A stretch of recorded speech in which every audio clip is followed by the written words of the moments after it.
এই ঘটনায় আমি ছিলাম না। পরে হোমস আমাকে এই ঘটনাটি পুঙ্খানুপুঙ্খভাবে বলেছিল, সেটাই কলমে তুলে ধরবার চেষ্টা করছি। আমি যে সময় বউকে নিয়ে ঘর সংসার করব বলে ঠিক করেছি, সেই সময়ের হোমসের এই কাহিনী।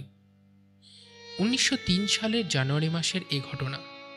বোয়ার যুদ্ধ তখন সবেই শেষ হয়েছে। এমন সময় হোমসের ঘরে পায়ের ধুলো দিলেন রোদে পোড়া তাজা চেহারার বিরাটাকার এক ইংরেজ। তার নাম জেমস এম ডট। জানলার দিকে পিঠ দিয়ে বসে মক্কেলকে সামনের চেয়ারে বসিয়ে খুঁটিয়ে খুঁটিয়ে পর্যবেক্ষণ করা হোমসের চিরকালের অভ্যাস। মিস্টার ডটকেও বসালেন সেই চেয়ারে। উনি কিন্তু কথা শুরু করবেন কিভাবে তাই নিয়ে মহাধন্দে পড়েছিলেন। হোমসও কথা না ধরিয়ে দিয়ে সে ফাঁকে ভদ্রলোককে খুঁটিয়ে খুঁটিয়ে দেখে নিয়ে দু একটা পিলে চমকানো খবর শুনিয়ে দেবে বলে ঠিক করল। সত্যি বলতে কি, আমি দেখেছি এতে কাজ হয় ভালো। দক্ষিণ আফ্রিকা থেকে এসেছেন দেখছি। চমকে উঠে ডট বললেন, আগে হ্যাঁ, রাজকীয় অশ্বারোহী স্বেচ্ছাসেবক। একেবারে ঠিক। মিডলসেক্স বাহিনী। ঠিক ঠিক। মিস্টার হোমস, মিস্টার হোমস কি গণৎকার! ভদ্রলোকের ভ্যাবাচাকা ভাব দেখে মুচকি হেসে হোমস বলল, রোদে পোড়া মুখ দেখলেই বোঝা যায় এ রোদ ইংল্যান্ডের রোদ নয়। বিশেষ করে রুমাল পকেটে না রেখে হাতায় গুজে রাখলে পরিষ্কার বোঝা যায় আগমন হচ্ছে কোত্থেকে। খাটো দাড়ি দেখেই বুঝেছি আপনি 12 মেসে সেপাই নন, স্বেচ্ছাসেবক। চেহারার ধার দেখেই বোঝা যায় ঘোড়ায় চড়েন। মিডলসেক্স বাহিনীতে নাম লিখিয়েছেন সেটা বুঝলাম আপনার কার্ড থেকে। থ্রগমোরটন স্ট্রিটের শেয়ারের দালাল আপনি। আরও বাহিনীতে যোগ দেওয়ার মতলবও আছে দেখছি। সবই দেখেন দেখছি। আপনাকে ছাড়া আর কিছুই দেখিনি। চোখ মেলে সব কিছু দেখবার ট্রেনিং এই চোখ জোড়াকে দিয়েছি। যাগ্গে সে কথা, পর্যবেক্ষণ বিজ্ঞান নিয়ে গল্প করার জন্য নিশ্চয়ই সাত সকালে আপনি আসেননি। টাস্ক বুড়ি ওল্ড পার্কে কী ঝামেলায় পড়ছেন সেটা বলুন। Mister Holmes! আরে মশাই, অমন আটকে উঠছেন কেন? এর মধ্যে রহস্য একদমই নেই। আপনার চিঠিতে শিরোনাম দিয়েছিলেন টাস্ক বুড়ি ওল্ড পার্ক। দেখাও করতে চেয়েছিলেন খুবই তাড়াতাড়ি। ঝামেলায় না পড়লে এত ধরপড় করে কি কেউ আসে? তা ঠিক, তা ঠিক। চিঠিখানা লিখেছিলেন বিকেলে, তারপর জল অনেক গড়িয়েছে। কর্নেল এমসওয়ার্থ আমাকে লাথিয়ে বার করে না দিলে। লাথিয়ে বার করে দিয়েছেন? প্রায় তাই। বড় দুধে লোক মশাই এই এমসওয়ার্থ। কর্নেল যখন ছিলেন তখনও যা, এখনও তাই। কথাবার্তাও জোয়ারে। শুধু গডফ্রের খাতিরেই ভদ্রলোকের সামনে গিয়েছিলাম। হোমস পাইপ ধরিয়ে নিয়ে হেলান দিয়ে বসল চেয়ারে। বলল, খুলে বলুন। হালকা হাসি হেসে মিস্টার ডট বললেন, ভেবেছিলাম আপনাকে কিছু খুলে বলতে হয় না, সব বুঝে নেন। হ্যাঁ, যাই হোক, যা যা ঘটেছে সব বলছি। সারা রাত ভেবেও কুল কিনারা পাইনি। দেখি আপনি পান কিনা। 2 বছর আগে আমি বাহিনীতে নাম লেখাই। সেই বছরই একটা স্ক্রোডনের নাম লেখায় কর্নেলের ছেলে গডফ্রে এমসওয়ার্থ। বাপের ছেলে, লড়াই ওর রক্তেও ছিল। দারুণ বন্ধুত্ব জমে গেল আমাদের দুজনের মধ্যে। তারপর প্রিটোরিয়ার বাইরে ডায়মন্ড হিলের কাছে হাতিমারা বুলেটের চোট পেল গডফ্রে। কেপটাউনের হাসপাতাল থেকে একবার একটা চিঠি পেলাম, আরেকটা পেলাম সাউথ হ্যাম্পটন থেকে। তারপর 6 মাস কেটে গেছে মিস্টার হোমস, আর কোনো চিঠি পাইনি। যুদ্ধ শেষ হলে পর গডফ্রের বাবাকে একটা চিঠি লিখে ওর খবর জানতে চাইলাম, জবাব পেলাম না। আবার একখানা চিঠি ছাড়তেই কাঠখোট্টা ভাষায় আমাকে জানানো হলো গডফ্রে বিশ্ব পর্যটনে বেরিয়েছে জাহাজ চেপে, ফিরতে সে 1 বছর। জবাব মনে ধরল না আমার। গডফ্রের মতো ছেলে বন্ধুর সঙ্গে এমন ব্যবহার করবে ভাবাও যায় না। আমি জানতাম উত্তরাধিকার সূত্রে বেশ কিছু টাকা পেয়েছে গডফ্রে। এও জানতাম যে বাপের সঙ্গে তার সম্পর্কটা খুব মধুর নয়। বাপের জোর জুলুম সইতে সইতে হাড়কালি হয়ে গিয়েছে গডফ্রের। তাই বাপের জবাব মনে ধরল না আমার। ঠিক করলাম শেষ পর্যন্ত দেখে ছাড়ব। কিন্তু নিজের কাজে এত জড়িয়ে পড়েছিলাম যে সময় করে উঠতে পারিনি এতদিন। দিন 7 হলো গডফ্রের কেস নিয়ে পুরো দমে মাথা ঘামাচ্ছি। এসপার কি ওসপার করেই ছাড়ব। জেমস ডটের শক্ত চোয়াল আর কঠোর চাউনি দেখে হোমস বুঝল, এ লোক শত্রু না হয়ে বন্ধু হলেই মঙ্গল। কি করলেন তাই বলুন। প্রথমেই ঠিক করলাম বেডফোর্ডের কাছে ট্যাক্সবুরি ওল্ড পার্কে নিজেই যাব। দেখব ব্যাপারটা কি। চিঠি লিখলাম গডফ্রের মাকে। রকচটা গোমরা মুখ বাপকে এড়িয়ে যাওয়া মনস্থ করলাম। সোজাসুজি লিখলাম গডফ্রে আমার প্রাণের বন্ধু, তার সম্বন্ধে অনেক কথা বলার আছে আমার। তাই আমি আসতে চাই ট্যাক্সবুরি ওল্ড পার্কে। ভারী মিষ্টি জবাব দিলেন গডফ্রের মা। রাতটা বাড়িতে কাটিয়ে যেতে নিমন্ত্রণ করলেন। তাই গত সোমবার গেলাম সেখানে। ট্যাক্সবুরি ওল্ড পার্কে যেদিক দিয়েই যান না কেন 5 মাইল হাঁটতেই হবে। স্টেশন থেকে স্যুটকেস নিয়ে হাঁটতে হাঁটতে যখন পৌঁছালাম তখন সন্ধে হয়ে গেছে। বাড়িটা দেখলাম পেল্লায়। মস্ত পার্কের মাঝখানে পুরনো আমলের হাজার রহস্যে ঘেরা ছায়াময় থমথমে ইমারত। এলিজাবেথ আমলের ভিত, ভিক্টোরিয়া আমলের গাড়ি বারান্দা, পর্দা, তৈলচিত্র, কাঠের প্যানেল সবকিছুই কালের মহিমায় জীর্ণ, বিবর্ণ এবং হতশ্রী। খাস চাকরের নাম রাল্ফ। বয়সটা বাড়ির বয়সের সমান বলেই মনে হলো। তার বউয়ের বয়স যেন আরও বেশি। গডফ্রের থাই মাসে মায়ের মতোই ভালোবাসত গডফ্রে। ভালো লাগলো আমারও। ভালো লাগলো গডফ্রের মাকেও। ছোটোখাটো সাদা মহিলা, থল বলে ইঁদুরের মতোই চটপটে। পছন্দ হলো না কেবল খোদ কর্নেলকে। প্রথমেই এমন একচোট কস্তাকস্তি হয়ে গেল যে ইচ্ছে হলো তৎক্ষণাৎ রওনা হই স্টেশনের অভিমুখে। তারপর ভেবে দেখলাম বুড়ো কর্নেলেরও হয়তো মতলব এটাই। ঘটনাটা ঘটল এইভাবে। কর্নেলের ঘরে আমাকে ঢুকিয়ে দেওয়ার পর দেখলাম রাজ্যের জিনিস ছড়ানো। টেবিলের এক প্রান্তে বসে আমার দিকে জ্বলন্ত ধূসর চোখে তাকিয়ে আছেন ভদ্রলোক। পিঠ ধনুকের মতো বাঁকা, গালের দাড়ির জঙ্গল, বিরাট আকৃতি, চামড়া ধোয়াটে রঙের, লাল ধমনী ওঠা, নাকটা বেরিয়ে গেছে শকুনির ঠোঁটের মতো। ভুরু দুটো ঝোপের মতো নেমে আছে জ্বলন্ত চোখ জোড়ার ওপর। এক নজরেই বুঝলাম বাপ সম্পর্কে কেন এই ধরনের টিকা টিপ্পিনি ছাড়ত গডফ্রে ছোকরা। বাড়ি বয়ে আসার আসল কারণটা কি জানতে পারি? আমি তখন বললাম চিঠিতে ওর স্ত্রীকে কি লিখেছি। উনি সন্দেহ প্রকাশ করলেন। সত্যি আফ্রিকায় থাকার সময় আমার সঙ্গে গডফ্রের বন্ধুত্ব ছিল কিনা। গডফ্রের লেখা চিঠি বাড়িয়ে দিলাম। উনি পড়ে ফেরত দিয়ে বললেন, তা তো হলো, এখন কি চাই? গডফ্রে এখন কোথায় জানতে চাই।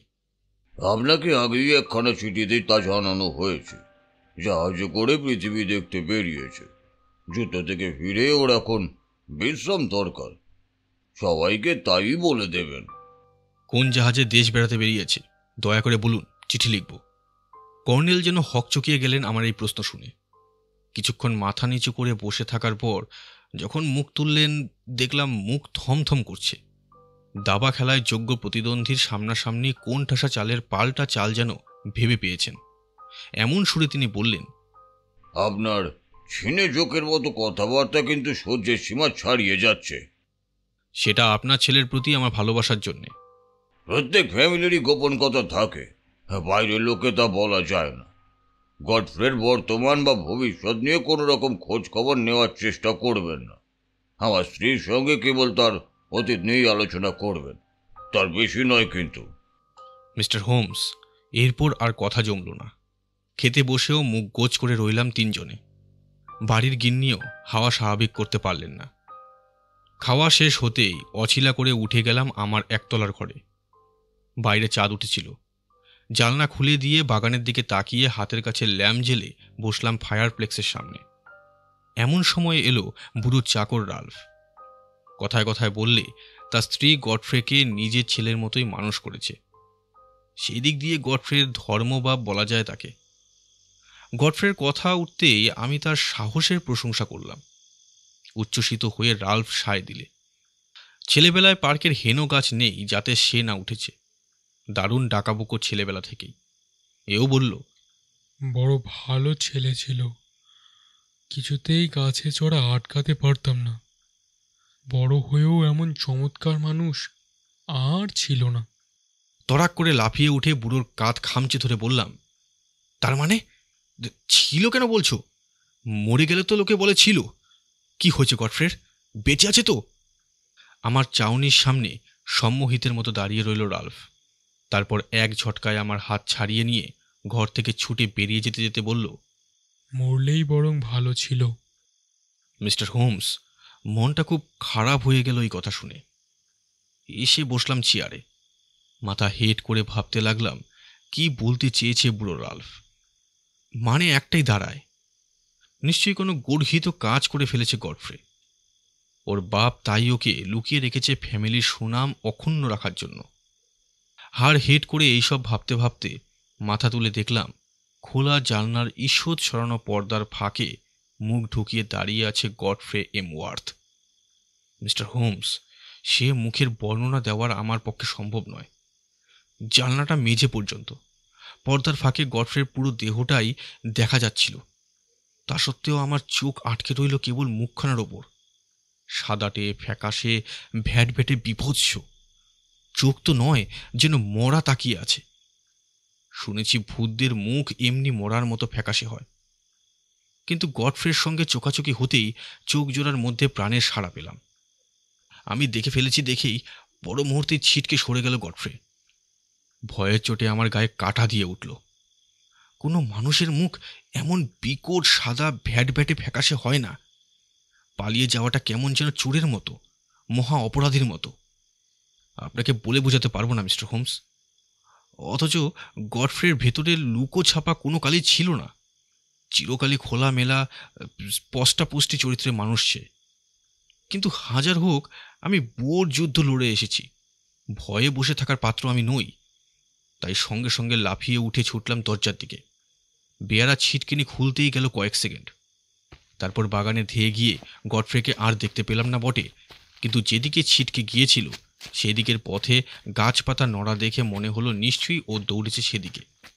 আমিও ছুটলাম, নাম ধরে ডাকলাম। এক জায়গায় রাস্তাটা অনেক ভাগ হয়ে গেছে। কোন দিকে যাব ভেবে না পেয়ে দাঁড়িয়ে দাঁড়িয়ে হাঁপাচ্ছি। এমন সময় স্পষ্ট শুনতে পেলাম সামনের দিকে দরজা বন্ধ করার শব্দ। পেছনে নয়, যে বাড়ি থেকে বেরিয়ে ছুটে এসেছি সে বাড়ির থেকে নয়, একবারে সামনের দিকে। আর কোনো সন্দেহ রইল না, গডফ্রে আমাকে দেখে পালিয়ে গিয়ে দরজা বন্ধ করে দিয়েছে। আমিও ছাড়বার পাত্র নই। যেন বাগান দেখতে বেরিয়েছি এমনভাবে এদিক ওদিক দেখতে দেখতে এগিয়ে গেলাম। অনেকগুলো আউটহাউস চোখে পড়ল। একটা বেশ বড় মালি টালির বাড়ি হতে পারে। বাড়িটার সামনে আসতেই কালো কোট আর টুপি পরা দাড়িওয়ালা ছোটোখাটো চেহারার চটপটে এক ভদ্রলোক দরজা খুলে বেরিয়ে এসে দরজা বন্ধ করে চাবি রাখলেন পকেটে। ঘুরে দাঁড়িয়ে আমাকে দেখেই অবাক হয়ে গেলেন। আপনি কে? আমি বললাম, আমি গডফ্রের বন্ধু। এখানে তার সাথে দেখা করতে এসেছিলাম, কিন্তু সে যে দেশ বেড়াতে বেরিয়ে যাবে কে জানত। শুনে কেমন যেন চোর গলায় বললেন ভদ্রলোক। তা ঠিক, তা ঠিক। বড় অসময়ে এসে পড়েছেন আপনি। বলতে বলতে ভদ্রলোক এগিয়ে গেলেন বটে, কিন্তু আর চোখে লক্ষ্য করলাম ঝোপের আড়ালে দাঁড়িয়ে দেখছেন আমি কি করছি। আমি তাই বাড়ি ফিরে এলাম। রাত গভীর হতেই চুপি সারে গেলাম আউটহাউসটায়। সব জানলায় পর্দা টানা, খড়খাড়ি নামানো, বাড়ি বলেই মনে হয়। কিন্তু একটা জানলায় আলো দেখা যাচ্ছে খড়খাড়ির ফাঁক দিয়ে। কপাল ভালো আমার, জানলার খড়খড়িটা একটু ভাঙা ছিল, পর্দাও একটু ফাঁক ছিল। সেই ফাঁকে চোখ রাখতেই দেখতে পেলাম ঘরের মধ্যে ল্যাম্প জ্বলছে। ফায়ার প্লেক্সে আগুন লকলক করছে। কালো কোট পরা দাড়িওয়ালা সেই লোকটা জানলার দিকে ফিরে কাগজ পড়ছেন। এই পর্যন্ত শুনে হোমস প্রশ্ন করল, কি কাগজ? বাধা পেয়ে বিরক্ত কণ্ঠে ডট বললেন, তা জেনে কি দরকার আছে? খুবই দরকার আছে তাতে। অত দেখিনি। সাইজ কি? দৈনিক কাগজের মতো বড় নাকি সাপ্তাহিকের মতো ছোট?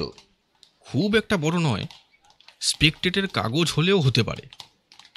তখন অত ভাববার সময় বা মনের অবস্থা আমার ছিল না। জানলার দিকে পিঠ করে সে বসে আছে। তার মুখ দেখতে না পেলেও পিঠের গোল ভাব দেখেই বুঝলাম গডফ্রে। বিষণ্ণভাবে চেয়ে আছে আগুনের চুল্লির দিকে। কি করব ভাবছি, এমন সময় থাবড়া পড়ল কাঁধে। ফিরে দেখি কর্নেল এমসওয়ার্থ। চাপা গলায় ফ্যাঁস করে খালি বললেন, এদিকে আসুন। এলাম পেছন পেছন, এক্কেবারে আমার শোবার ঘরে। হলঘর থেকে একটা টাইম টেবিল নিয়ে এসেছিলেন কর্নেল। বাড়িয়ে দিয়ে বললেন রাগ থমথমে গলায়, সকালে 8:30 লন্ডনের ট্রেন, 8টায় গাড়ি আসবে আপনাকে নিতে। আমি তখন এমন অপ্রস্তুত হয়ে গেছি যে তোতলাতে তোতলাতে গডফ্রের প্রসঙ্গ উত্থাপন করতে যেতেই উনি ফ্যাঁস করে বলে উঠলেন, খবরদার, এ নিয়ে আর কোনো কথা নয়। ফ্যামিলির গোপন ব্যাপারে নাক গলিয়েছেন আপনি। আপনাকে থাকতে দিয়েছিলাম অতিথি হিসাবে, কিন্তু আপনার কাজকর্ম স্পাইয়ের মতো। আর কোনোদিনের জন্য আপনার মুখ আমাকে দেখতে না হয়। এই শুনেই ব্রহ্মতালু পর্যন্ত জ্বলে উঠল প্রচণ্ড রাগে। চিৎকার করে বললাম, আমি আপনার ছেলেকে দেখেছি, তাকে আটকে রাখা হয়েছে। কেন রেখেছেন তা আপনিই জানেন, কিন্তু তার স্বাধীনতা কেন কেড়ে নেওয়া হয়েছে তার না জানা পর্যন্ত আমি আপনাকে ছাড়ব না কর্নেল এমসওয়ার্থ। এ রহস্যের তলা পর্যন্ত দেখে ছাড়ব। ভয় দেখিয়ে চোখ রাঙিয়ে আমাকে আটকাতে পারবেন না। বুড়োর মুখ দেখে মনে হলো এবার আমাকে মেরে বসবেন। আগেই বলেছি, চেহারার দিক দিয়ে কর্নেলকে ছোটোখাটো দৈত্য বললেই চলে। আমিও কম যাই না, টক্কর লাগলে একাই লড়ে যেতাম। উনি কিন্তু কটমট করে কিছুক্ষণ তাকিয়ে বো করে ঘুরে দাঁড়িয়ে বেরিয়ে গেলেন ঘর থেকে। আমিও যথাসময়ে গাড়ি আসতে স্টেশনে গিয়ে ট্রেনে চেপে সোজা চলে এলাম আপনার কাছে। জেমস ডটের কাহিনী শুনে পাঠক পাঠিকারাও নিশ্চয়ই বুঝতে পারছেন সমস্যা সমাধান বেশ দুরূহ। কেসটা কিন্তু বিলক্ষণ ইন্টারেস্টিং। হোমস প্রশ্ন করল, বাড়িতে চাকর বাকর কজন? যদ্দূর দেখেছি পুরো রালফ আর তার বউ। আউট হাউসে কোনো চাকর নেই? কালো কোট পরা লোকটাকে কিন্তু চাকর বলে মনে হয়নি, উঁচু জাতের মানুষ বলেই মনে হয়েছে। খুবই প্রাধান্যযোগ্য পয়েন্ট। আউট হাউসে খাবার নিয়ে যাওয়া হয় কিনা সেটা দেখেছেন? বললেন বলে মনে পড়ছে, রালফকে ঝুড়ি হাতে ওদিকেই যেতে দেখেছি। তখন অবশ্য মনে হয়নি খাবার নিয়ে যাচ্ছে। পাড়া প্রতিবেশীদের কাছে খবর নিয়েছেন? নিয়েছি। স্টেশন মাস্টার আর গায়ের মোড়লকে জিজ্ঞেস করেছি। দুজনেই বলেছে গডফ্রে যুদ্ধ থেকে ফিরেই পৃথিবী ভ্রমণে বেরিয়েছে। আপনার সন্দেহের কথা কাউকে বলেননি? একদম না। ভালো করেছেন। আপনাকে নিয়ে টাস্কপুরি ওল্ড পার্কে যাবো ভাবছি। আজ? হোমসের হাতে তখন কাজ ছিল। ডিউক অফ গ্রেমিস্টার এবং তুর্কির সুলতান দুটো কেস দিয়েছিলেন। তাই জেমস ডটকে নিয়ে হোমস রওনা দিল দিন 7 পর। স্টেশনে পৌঁছে গম্ভীর গদন কঠোর চেহারার এক ভদ্রলোককে দেখিয়ে ডটকে হোমস বলল, ইনি আমার পুরনো বন্ধু, সঙ্গে থাকবেন। ওকে আমার খুবই দরকার আছে। এর বেশি একটা কথাও আর হোমস বলল না। হোমসের স্বভাব আর তদন্তের পদ্ধতির কথা আমি আপনাদের আগেই জানিয়েছিলাম। দরকারের বেশি একটা কথাও তদন্তকালে সে বলে না, পরিকল্পনা নিয়েও আলোচনা করে না। জেমস ডড একটু অবাক হলো, কিন্তু কৌতূহল দেখালেন না। ট্রেনে আর একটা কথা হোমস জিজ্ঞেস করলো ভদ্রলোককে, গডফ্রেকে জানলায় দেখে ঠিক চিনতে পেরেছিলেন তো? একই লোক তো? এক্কেবারে। শার্সির কাছে নাক চেপে দাঁড়িয়েছিল, ল্যাম্পের আলো মুখে পড়েছিল। আর কেউ নয় তো? মানে এরকমই দেখতে অন্য কেউ? না। আপনি তো বললেন নিজেই তার সবটাই গডফ্রেডের মতো নয়। রংটাই কেবল আলাদা। মাছের তলপেটের মতো ভ্যাট ভ্যাটে সাদা মুখ, সব রং নিংড়ে বার করে নেওয়া মুখ। মুখের আগা গোড়ায় কি এমনই সাদাটে? মনে হয় না, কপালটা কাছে ঠেকে ছিল বলেই স্পষ্ট দেখেছিলাম। দেখেছিলেন তখন?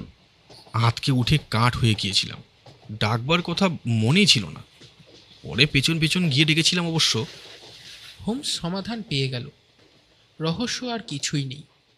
হোমসের মতে এখন একটা ঘটনা ঘটানো দরকার উপসংহার টানার জন্য। ট্যাক্সবুরি ওল্ড পার্কে পৌঁছলো গাড়ি ভাড়া করে। গম্ভীর বদন বন্ধুটিকে গাড়িতে বসিয়ে জেমস ডটকে নিয়ে পৌঁছলো পেল্লাই বাড়ির সদর দরজায়। দরজা খুলে দিল রালফ, হাতে চামড়ার দস্তানা। তাদের দেখেই তাড়াতাড়ি হলঘরের টেবিলের ওপর দস্তানা খুলে রেখে তাদের কার্ড নিয়ে গেল কর্নেলের কাছে। সে ফাঁকে হোমস একটা ছোট্ট সন্দেহভঞ্জন করল। অদ্ভুত একটা গন্ধ ভেসে আসছিল নাকে। আপনারা সবাই জানেন যে হোমসের ঘ্রাণশক্তি অত্যন্ত প্রখর। গন্ধটা আসছিল হলঘরের মাঝখান থেকে। টেবিলের ওপর টুপি রেখে তুলে নেওয়ার অছিলায় মাথা হেট করে হোমস নাকটা নিয়ে এলো চামড়া দস্তানা জোড়ার কাছে। গন্ধটা আসছিল দস্তানা থেকেই। যেটুকু বাকি ছিল সমাধানকে জোরদার করতে, তাও পেয়ে গেল ওই গন্ধের মাধ্যমে। আমি হলে রহস্য শৃঙ্খলের এই বিশেষ গ্রন্থিটুকুকে না জেনেই রহস্যকে রুদ্ধশ্বাসী করে উপস্থাপন করতাম। হোমসকে করতে হবে জেনে শুনেও তার কথা চেপে রেখে। যাই হোক, কর্নেল তার ঘরে ছিলেন না। কার্ড পেয়ে এলেন দুমদাম করে। পরক্ষণে ঘরে ঢুকে ঘ্যাক ঘ্যাক করে বললেন, ফের এসেছেন? বললাম না আপনার মুখ দেখতে চাই না আমি। বলেই ফিরলেন হোমসের দিকে। তারপর বললেন, আপনার সুনাম আমি শুনেছি, ক্ষমতা দেখাতে হয় অন্য কোথাও গিয়ে দেখান, এখানে নয়। গডফ্রে আগে নিজে বলুক, তাকে জোর করে আটকে রাখা হয়নি, তাহলেই যাব, নইলে নয়। ঢং ঢং করে ঘন্টা বাজিয়ে হাঁক দিলেন কর্নেল। রাল্ফ, পুলিশকে টেলিফোন করো, দুজন কনস্টেবল বাড়াতে বলো দেখি, বাড়িতে চোর ঢুকেছে। কর্নেল ঠিকই বলেছেন, ওনার বাড়িতে ওনার ইচ্ছে না হলে আমরা থাকতে পারি না, কিন্তু আমি যদি কর্নেলের সঙ্গে মিনিট 5 কথা বলার সুযোগ পাই তাহলে ব্যাপারটা সরল করে তুলতে পারবো। কোনো কথা নয়। রাল্ফ, হাঁ করে দাঁড়িয়ে দেখছো কি? যাও ফোন করো থানায়। সদর দরজা আটকে হোমস বলল, সেটি হচ্ছে না। পুলিশ এলে আপনি যা ঢাকতে চাইছেন তা কিন্তু ফাঁস হয়ে যাবে। বলতে বলতে পকেট থেকে নোটবুক বার করে একতারা ছেঁড়া কাগজে একটা কথা লিখে হোমস এগিয়ে দিলেন কর্নেলের দিকে। আমি এসেছি এই জন্যেই। ফ্যাল ফ্যাল করে কাগজটার দিকে চেয়ে রইলেন কর্নেল। বিস্ময় ছাড়া সব অভিব্যক্তি মুছে গেল মুখ থেকে। ধপাস করে চেয়ারে বসে পড়ে বললেন, আপনি জানলেন কি করে? জানাটাই আমার কাজ, আমার ব্যবসা। গুম হয়ে কিছুক্ষণ বসে থেকে দাড়ি নিয়ে টানাটানি করে যেন হাল ছেড়ে দিলেন কর্নেল। বললেন, ঠিক আছে, গডফ্রেকে দেখলেই যদি প্রাণ ঠান্ডা হয় তো তাই হোক। আপনারাই জোর করলেন, আমার আর দোষ রইল না। রাল্ফ, মিস্টার গডফ্রে আর মিস্টার কেন্টকে বলো 5 মিনিট পর সবাই আসছি। 5 মিনিট ফুরোতেই সবাই রওনা হলো রহস্যময় সেই আউট হাউসের অভিমুখে। দাড়িওয়ালা খর্বকায় এক ব্যক্তি দাঁড়িয়েছিল দরজায়। সবিস্ময়ে বললেন, কর্নেল এমসওয়ার্থ, কি করছেন? প্ল্যান যে ভণ্ডুল হয়ে যাবে। আমি নিরুপায় মিস্টার কেন্ট, সাহেবের কাছে নথি স্বীকার করা ছাড়া আর পথ নেই। গডফ্রে তৈরি? হ্যাঁ। সদল বলে সবাই ঢুকলো ভেতরের ঘরে। আসবাবপত্র মামুলি। ঘরের ঠিক মাঝখানে ফায়ার প্লেসের দিকে পিঠ ফিরিয়ে দাঁড়িয়ে আছেন এক ভদ্রলোক। দেখেই দুহাত বাড়িয়ে দৌড়ে গেলেন জেমস ডড। Godfrey, Godfrey! হাত তুলে কাছে আসতে নিরস্ত করলেন গডফ্রে। বললেন, আমায় ছুঁয়ো না, তফাৎ থাকো। হ্যাঁ, ফ্যাল ফ্যাল করে শুধু দেখো। বি স্কোয়াড্রনের সেই স্মার্ট ল্যান্স কর্পোরাল এমসওয়ার্থ আর নেই, আমি আর নেই। ঠিক কিনা? ঠিক বলছি তো? সত্যি সে চেহারা অস্বাভাবিক। এককালে দেখতে নিশ্চয়ই ভালো ছিল, কিন্তু আফ্রিকার রোদে পুড়ে বাদামি চামড়ার ওপর অদ্ভুত ছোপ ছোপ সাদাতে দাগের ফলে বিভৎস দেখাচ্ছে এখন। জিমি, এই কারণেই কারোর সঙ্গে আমি দেখা করি না। গডফ্রে, সেই রাতে জানলায় তোমাকে দেখা পর্যন্ত আমি পাগলের মতো হয়ে রয়েছি। সব ব্যাপার খোলসা না করা পর্যন্ত থাকতে পারিনি। রাল্ফের মুখে তুমি এসেছো শুনে লুকিয়ে দেখতে গিয়েছিলাম। কিন্তু কিন্তু এ হাল তোমার হলো কি করে? প্রিটোরিয়ার বাইরে ইস্টার্ন রেলওয়ের ওপর লড়াইটার কথা তোমার মনে আছে? হ্যাঁ। লড়তে লড়তে 3 জন দল থেকে ছিটকে গিয়েছিলাম। 2 জন মারা গেল। আমি কাঁধে হাতি মারা বুলেটের চোট খেলাম। ঘোড়া চালিয়ে বেরিয়ে এলাম বেশ কয়েক মাইল, তারপর অজ্ঞান হয়ে পড়ে গেলাম মাটিতে। জ্ঞান ফিরে আসার পর দেখলাম রাত হয়েছে। ঠান্ডায় হাড় পর্যন্ত কাঁপছে। বরফ পড়া ঠান্ডায় এত কষ্ট হয় না। ওখানকার সেই রাত হলোই বিতিকিচ্ছিরি। ঠান্ডার অভিজ্ঞতা তোমারও আছে জিমি। খুব কাহিল লাগছিল নিজেকে। দেখলাম পিছনে একটা বড় বাড়ি দেখা যাচ্ছে। কোনো রকমে বুকে হেঁটে পৌঁছালাম খোলা দরজায়। সিঁড়ি বেয়ে ঢুকলাম একটা বড় ঘরে। চোখে তখন ধোঁয়া দেখছি। অস্পষ্ট মনে আছে ঘরে অনেকগুলো বিছানা পাতা, কেউ কোথাও নেই। আমি একটা লাট খাট বিছানায় শুয়ে আপাদ মস্তক কম্বল মুড়ি দিয়ে তৎক্ষণাৎ ঘুমিয়ে পড়লাম। ঘুম ভাঙলো চেঁচামেচি টানাটানিতে। সকাল হয়েছে। আফ্রিকার সূর্য তেজালো রোদ ঢলছে জানলা দিয়ে। ঘরের সব কিছু অস্পষ্ট দেখা যাচ্ছে। আমাকে বিছানা থেকে টেনে নামাবার চেষ্টা করছে মরকটের মতো একটা অদ্ভুত লোক। মাথাটা বলের মতো প্রকাণ্ড গোল, পেছনে এক দঙ্গল কিম্ভূত কিমাকার লোক দাঁড়িয়ে রগড় দেখছে। এদের দেখেই আমার গা শিরশির করে উঠল। দুঃস্বপ্ন দেখছি কিনা বুঝতে পারলাম না। স্বাভাবিক মানুষ কেউ নয়, প্রত্যেকেই বিকৃত, বিভৎস, দোমড়ানো তেওড়ানো, হাত পা মুখের এমন চেহারা কোনো জীবন্ত দেহে কখনো দেখিনি। মর্কটের মতো লোকটা বাদামি স্পঞ্জের মতো অদ্ভুত হাত ছুটতে ছুটতে আর ডাচ ভাষায় চেঁচাতে চেঁচাতে আমাকে টেনে নামাবার চেষ্টা করছে। এমন সময় ঘরে ঢুকলো একজন কর্তা ব্যক্তি চেহারার মানুষ। কড়া গলায় ডাচ ভাষায় ধমকে উঠে সরিয়ে দিলেন সবাইকে। টানা হ্যাঁচড়ায় আমার কাঁধের ফুটো দিয়ে ফের রক্তপাত হচ্ছে দেখে ভদ্রলোক কাছে এসে ইংরেজিতে বললেন, এখানে এলেন কি করে? ইস, বড্ড রক্ত পড়ছে দেখছি। দাঁড়ান, ব্যান্ডেজ করে দিই। কিন্তু আপনি করেছেন কি? এর চেয়ে যে মৃত্যুও ভালো ছিল। কুষ্ঠ রোগীর বিছানায় শুয়ে রাত কাটিয়েছেন। এটা যে কুষ্ঠ হাসপাতাল। জিমি, আমার মনের অবস্থাটা তখন কল্পনা করো। পরে শুনলাম শত্রুপক্ষ এগিয়ে আসছে দেখে রোগীদের নিয়ে নিরাপত্তা জায়গায় সরে গিয়েছিলেন ডাক্তার। এখন ব্রিটিশরা জিতেছে দেখে ফিরে এসেছেন। যাই হোক, দিন সাতেক পরে একটু সেরে উঠে চলে এলাম প্রিটোরিয়ার বড় হাসপাতালে।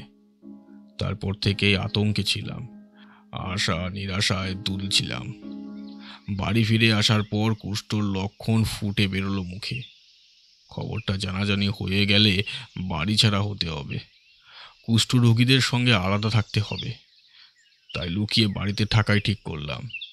চাকর দুজন ছাড়া সেবার জন্যে রইলেন মিস্টার কেন্ট, ডাক্তার মানুষ। কাক পক্ষীও যাতে জানতে না পারে সেই ব্যবস্থাই করা হয়েছিল। নইলে বাকি জীবনটা কাটাতে হবে এমন এক ভয়ঙ্কর পরিবেশে, যা ভাবতেও গা ঠান্ডা হয়ে যায় আমার।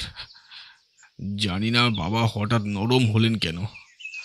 তোমাদের ডেকে আনলো কেন? হোমসকে দেখিয়ে কর্নেল এমসওয়ার্থ বললেন, এই ভদ্রলোকের জন্য। পকেট থেকে হোমসের দেওয়া কুষ্ঠ লেখা কাগজটা বার করে বললেন, এতই যখন জেনেছেন ভদ্রলোক, তখন বাকিটাও জানা উচিত। এই ভেবে নিয়ে এলাম তোর কাছে। মিস্টার কেন্ট, আপনি কুষ্ঠরোগী বিশেষজ্ঞ, তাই তো? মামুলি ডাক্তার আমি। আপনার যোগ্যতা নিশ্চয়ই আছে, তবে কি জানেন, এসব ব্যাপারে বিশেষজ্ঞদের মতামতের দাম আছে। পাছে রুগীকে ঘরছাড়া করতে হয়, এই ভয়ে আপনারা বিশেষজ্ঞের দ্বারস্থ হননি। তা ঠিক বলেছেন। তা ভেবেই আমি একজন বিশেষজ্ঞকে সঙ্গে এনেছি, আপনার পুরনো বন্ধু, বিশ্বাসের পাত্র। নাম তার sir James Saunders. Lord Robert স্বয়ং এসেছেন শুনলেও বুঝি এত খুশি হতেন না মিস্টার কেন্ট। বিস্ময় আর আনন্দ উপচে উঠল তার চোখে মুখে। কর্নেল, চলুন আপনার স্টাডিতে বসে সব ব্যাপারটা বলছি। ইতিমধ্যে স্যার জেমস এসে দেখুক আপনার ছেলেকে। এরপর সবাই মিলে কর্নেলের স্টাডিতে গিয়ে বসলেন। স্যার জেমসকে ডেকে গডফ্রের কাছে নিয়ে যাওয়া হলো। হোমস কোনো ভনিতা না করেই বলতে শুরু করলো, কর্নেল এমসওয়ার্থ, সমস্ত অসম্ভব সম্ভাবনা বাদ দেওয়ার পর যা পড়ে থাকে, তা যত অবিশ্বাস্য উদ্ভটই হোক না কেন, আসলে তাই নির্জলা সত্য। এই সূত্র অনুসারে এ বাড়িতে গডফ্রেকে রহস্যের 3টে ব্যাখ্যা আঁচ করেছিলাম। হয় সে কোনো কুকর্ম করেছে, নয় পাগল হয়ে গিয়েছে, অথবা এমন কোনো ছোঁয়াচে রোগ হয়েছে যার জন্য তাকে 5 জনের থেকে আলাদা করে রাখা হয়েছে। এখন এই 3টে সম্ভাবনাকে খুঁটিয়ে দেখতে হয় যে কোনটা সঠিক। কুকর্ম সম্ভাবনা বাদ দেওয়া যেতে পারে। গা ঢাকা দেওয়ার মতো বড় রকমের কোনো অপরাধ করলে আমার কানে সে খবর আসতই। পাগল হয়ে যাওয়ার সম্ভাবনাটা বরং বেশি জোরদার। দরজায় তালা দেওয়া থাকে শুনেই সন্দেহটা বাড়ল। পাগল বলেই তাকে 24 ঘন্টা ঘরবন্দি করে রাখা হয়নি। রাত্রে বন্ধুকে দেখতে এসেছিল সেই কারণেই। একজনকে রাখা হয়েছে পাগলের দেখাশোনা করার জন্যই। সেই মানুষটা যে কাগজ পড়ছিল তার সাইজটা মিস্টার ডটকে জিজ্ঞেস করেছিলাম। মেডিকেল জার্নাল ল্যান্সেট বা ব্রিটিশ মেডিকেল জার্নালের মতো আকারে ছোট হলেই সন্দেহ থাকতো না, কিন্তু পাগলকে আটকে রাখার মধ্যে এত লুকোচুরি কেন? কাজটা তো বেআইনি নয়। তবে বাকি রইল শেষ সম্ভাবনাটা। সব রহস্যের সমাধান পাওয়া গেল ওই সম্ভাবনার মধ্যেই। দক্ষিণ আফ্রিকায় কুষ্ঠরোগ খুব একটা বিরল রোগ নয়। গডফ্রে হয়তো এই রোগ নিয়েই বাড়ি ফিরেছে, জানাজানি হলে তাকে কুষ্ঠরোগীদের সঙ্গে আলাদা থাকতে হবে। এই ভয়েতেই জানাশুনো এক ডাক্তারের হেফাজতেই বাড়িতেই রাখা হয়েছে। শুধুমাত্র রাত্রে বাগানে বেড়ায়, কেউ দেখতেও পায় না। এ রোগে চামড়া সাদাটে হয়ে যায়। প্রমাণটা পেলাম এই বাড়িতে এসে। রাফেলকে চামড়ার দস্তানা পরা হাতে খাবারের ঝুড়ি নিয়ে যেতে দেখে। নিশ্চয়ই ছোঁয়াচে রোগের ভয়ে দস্তানা পরা হয়েছে। নাকে জীবাণুনাশকের গন্ধ আসতে এই দস্তানা শুকে দেখলাম অ্যান্টিসেপটিক লাগানো রয়েছে তাতে। এই সম্ভাবনাটাই যে একমাত্র সম্ভাবনা সে বিষয়ে নিশ্চিত হয়েছিলাম বলেই আজবার সময় সঙ্গে এনেছিলাম বিশেষজ্ঞকে। আপনাকেও কাগজে লিখে জানিয়েছিলাম মিছে গোপনতা। সবই জেনে গিয়েছি। হোমসের কথা শেষ হতে না হতেই ঘরে ঢুকলেন সুবিখ্যাত চর্ম বিশেষজ্ঞ। এখন আর ততটা গম্ভীর আর কঠোর নন। কৌতুকের রোশনাই ভাসছে চোখে। সোজা এগিয়ে গিয়ে কর্নেলের হাত ধরে বেশ করে ঝাঁকুনি দিলেন।